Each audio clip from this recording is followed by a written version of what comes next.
Salut à tous, une petite vidéo sur les changements qui s'opèrent dans notre société. À part un déni volontaire, personne ne peut nier que la société évolue et change très rapidement pour le moment.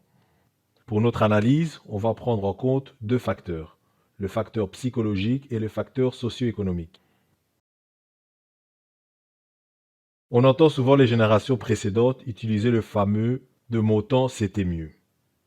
Les jeunes étaient éduqués, bien élevés, l'école plus dure, la police plus sévère, la justice, on rigolait pas avec. D'où viennent ces sentiments? Ces sentiments de déclin qu'observe chaque génération, sans exception. Notre esprit nous joue-t-il des tours avec l'âge? Sommes-nous dans le fantasme de notre passé? Est-ce que tous ces sentiments, ces ressentis, sont objectifs? Un phénomène psychologique intervient dans notre perception du monde passé et futur. L'idéalisation. Trois types d'idéalisation vont apparaître. L'idéalisation des objets, des personnes et des souvenirs.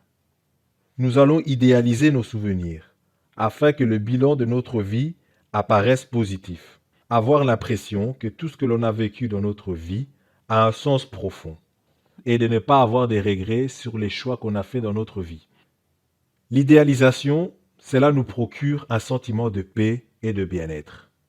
Surtout, nous évite l'angoisse de penser « et si j'avais raté ma vie ?» Permet de garder un zeste d'optimiste dans tous les domaines de la vie, de voir la vie du bon côté et de se protéger des angoisses. On idéalise ainsi notre futur compagnon ou femme, notre maison de rêve, notre futur métier, nos futurs enfants, et ainsi de suite. Et plus on vieillit, plus le processus s'inverse.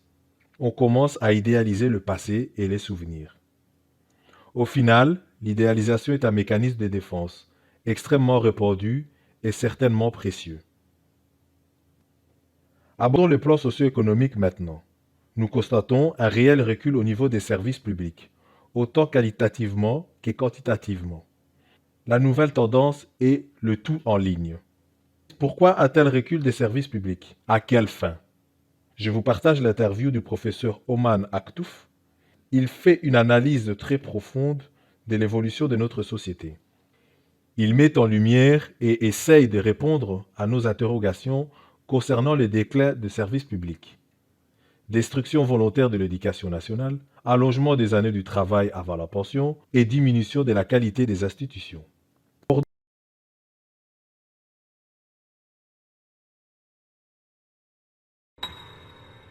Tous les classiques qui étaient Adam Smith, David Ricardo, Karl Marx, John Stuart Mill, Malthus plus ou moins, euh, tous les classiques de la création de la pensée économique intégraient une pensée sociale. C'était plus des philosophes sociaux que des économistes purs, comme on dirait aujourd'hui. Mais les néoclassiques, à partir de Léon Walras, en gros Auguste et Léon Walras, donc le père et le fils, milieu et fin du 19e siècle, vont inaugurer une espèce de pensée de la science économique qui se dit scientifique. Alors, se disant scientifique, elle se dispense de toute pensée morale ou philosophique.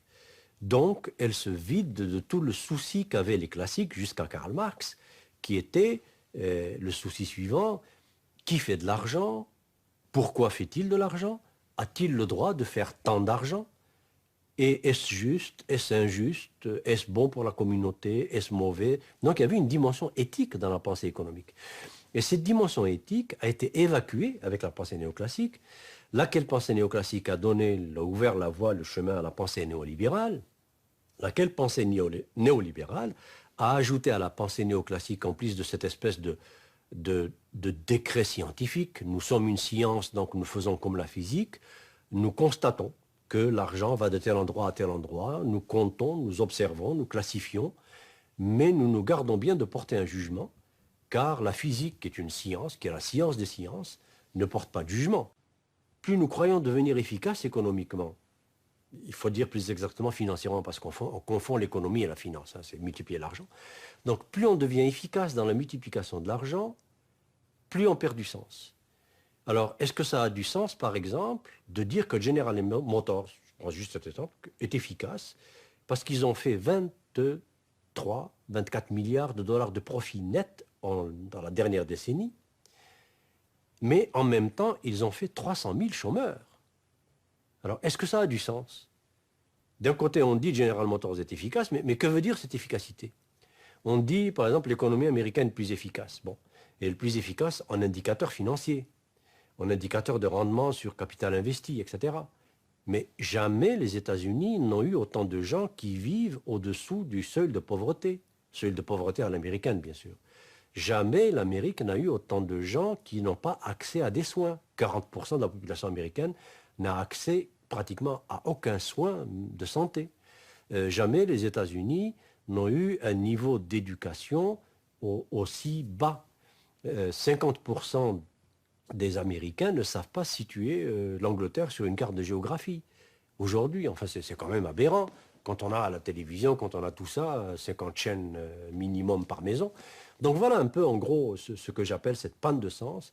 Nous devons être de plus en plus efficaces matériellement, économiquement, financièrement, mais écologiquement, socialement, politiquement, humainement, nous perdons de plus en plus de valeur et de qualité de vie. Voilà cette panne de sens.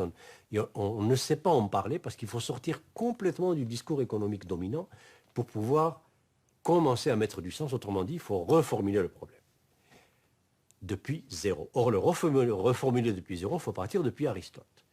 Aristote déjà avait dit, attention, ne confondez pas l'économique, qui vient de l'oikos nomia, la maison et la norme de conduite de la maison et de la communauté, avec la crématistique, qui est créma athos, l'accumulation de l'argent. Alors ça nous amène à la question de l'éducation.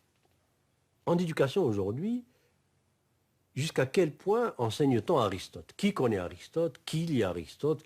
Alors, si je dis Aristote, je peux en dire autant de Victor Hugo, de Jean-Paul Sartre, d'Archimède, etc., etc. Bon, passons. Alors, aujourd'hui, on dit paradoxalement que nous sommes dans l'économie du savoir et de la connaissance, mais on n'a jamais aussi peu éduqué, aussi peu enseigné. Mais en même temps, on n'a jamais mis aussi d'emphase sur les institutions dites de formation et d'éducation. Mais je m'explique où est le paradoxe, où est le non-sens. Le paradoxe et le non-sens sont dans le fait que, à peu près partout dans le monde, et particulièrement en Amérique du Nord, on est en train de transformer l'institution d'éducation en institution de reproduction de serviteurs du système. Autrement dit, d'espèces de bipèdes pensants qui n'ont pas d'autres soucis, qui ne doivent plus avoir d'autres soucis que de maintenir ce marché libre et autorégulé et de maintenir cette mécanique à production et multiplication de l'argent. C'est ce qu'on appelle l'employabilité, c'est ce qu'on appelle former des employables, c'est ce qu'on appelle réformer l'éducation depuis le primaire jusqu'à l'universitaire pour former des gens qui trouvent leur place sur le marché du travail. Or ça, c'est horrible. Est-ce qu'aujourd'hui un Victor Hugo serait employable? Est-ce qu'aujourd'hui un Socrate serait employable? Est-ce qu'aujourd'hui un Paul Verlaine, un Rimbaud serait employable? Non. Donc il n'y en aurait pas. Mais que serait l'humanité sans Socrate, sans Aristote, sans Rimbaud, sans Verlaine, sans Victor Hugo? Que serait l'humanité sans ces gens-là? Nous serions des animaux. Alors aujourd'hui, sous prétexte que ce n'est pas employable, que le marché n'en veut pas, eh bien, on ne forme plus de poètes, on ne forme plus de gens de littérature, on ne forme plus de gens de mathématiques pures, on ne forme plus de gens de physique théorique, on ne forme que ce que l'industrie, l'entreprise financière veut pour alimenter la machine à multiplier l'argent. Alors, qu'est-ce que c'est ces employables? Ce sont ceux que je vois moi-même dans les universités dans lesquelles j'enseigne, à travers le monde, c'est-à-dire qu'au niveau le plus élevé, deuxième, troisième cycle, maîtrise, doctorat, c'est ce que j'appelle les technocrates, c'est-à-dire des technocrates analysants, qui sont formés à analyser des problèmes, problem solving, et on leur fait croire qu'ils sont intelligents parce qu'ils font du problem solving. Alors que l'intelligence, ce n'est pas le problem solving. L'intelligence, c'est la formulation des problèmes. Celui qui est intelligent, c'est celui qui formule le problème, qui le met en énoncé, qui le met en termes de liens et de combinaisons qui appellent une question. C'est celui-là qui est intelligent. Celui qui se penche sur un problème déjà formulé pour trouver l'équation ou la formule qui donne la solution, ce n'est pas lui qui est intelligent. Or, c'est ça qu'on nous fait croire. Donc, des technocrates analysants, c'est des gens qui maîtrisent des techniques d'analyse et de calcul et qui confondent penser, réfléchir avec analyser et calculer. Et ils prennent des décisions sans état d'âme, du genre licencier 60 000 personnes en un jour, doubler son salaire de millions de salaires et dire je souffre en plus. Je prends des décisions difficiles. Mais ça, c'est des non-humains. Quelqu'un qui prend des décisions sans état d'âme et qui le dit, c'était quelqu'un qui est en train de dire je ne suis pas un être humain. Alors de quel droit le laissons-nous prendre des décisions qui touchent à des êtres humains? Puisque lui dit je n'ai pas d'état d'âme, donc je n'ai pas d'âme, donc je ne suis pas un être humain.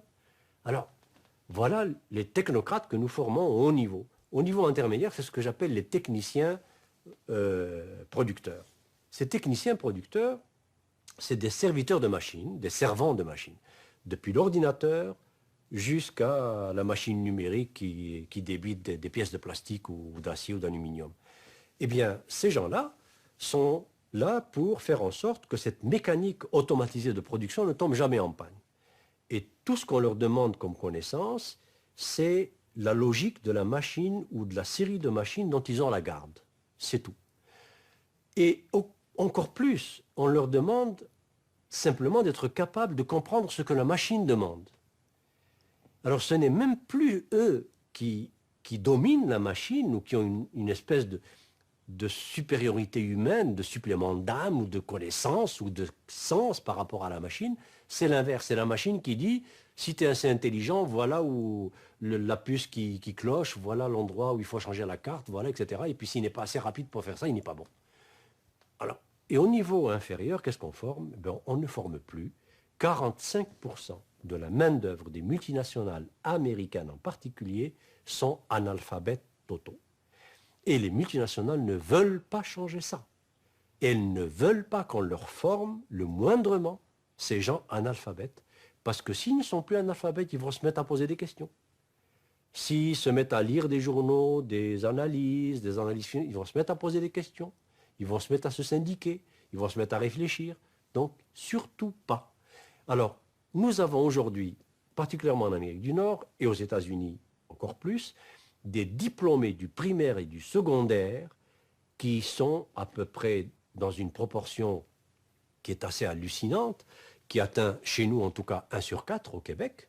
Et aux États-Unis, si on regardait les vrais chiffres, je suis sûr qu'on approcherait de la même proportion, sinon plus, qui sont diplômés et qui sont analphabètes, qui savent à peu près ni lire ni écrire, mais ils ont un diplôme. Et ce diplôme primaire ou même secondaire, ils l'ont obtenu par l'ancienneté, tout simplement par la présence et par l'âge. Et ça arrange le système. Parce que quand vous avez des opérateurs à la base qui sont des bipèdes quasi décérébrés, c'est-à-dire à qui on n'a même pas appris à penser, parce que pour apprendre à penser, il faut apprendre à lire. Et il faut lire. Si je veux apprendre à penser, il faut que je lise Victor Hugo. Il faut que je lise des poèmes, il faut que je lise des philosophes, il faut que je lise... C'est ça qui m'apprend à penser, des écrivains. Je ne peux pas penser sans me mettre des mots et des façons de manipuler ces mots dans ma tête. Alors si je n'ai pas ça, je ne peux pas penser. Donc, je peux devenir un excellent reproducteur du système qui ne pense pas et qui défend le système. Alors vous avez maintenant des ouvriers qui disent, et ça m'est arrivé, quand je vais dans des situations graves où il y a des fermetures, des mises à pied, etc., et puis je pose la question à des ouvriers, mais qu'est-ce que vous en pensez? Très souvent, ils me disent, c'est la loi du marché, c'est la compétitivité, il faut qu'on soit plus compétitif que les Japonais, sinon ils deviennent les défenseurs du système qui est en train de les broyer. Nous avons perdu le sens de la vie. Les valeurs et la qualité de vie ont bel et bien changé. Il y a réellement un changement. L'idéalisation n'a pas lieu d'être ici. Il nous faut retrouver du sens, ou sinon le futur sera bien morose avec tous ces employables.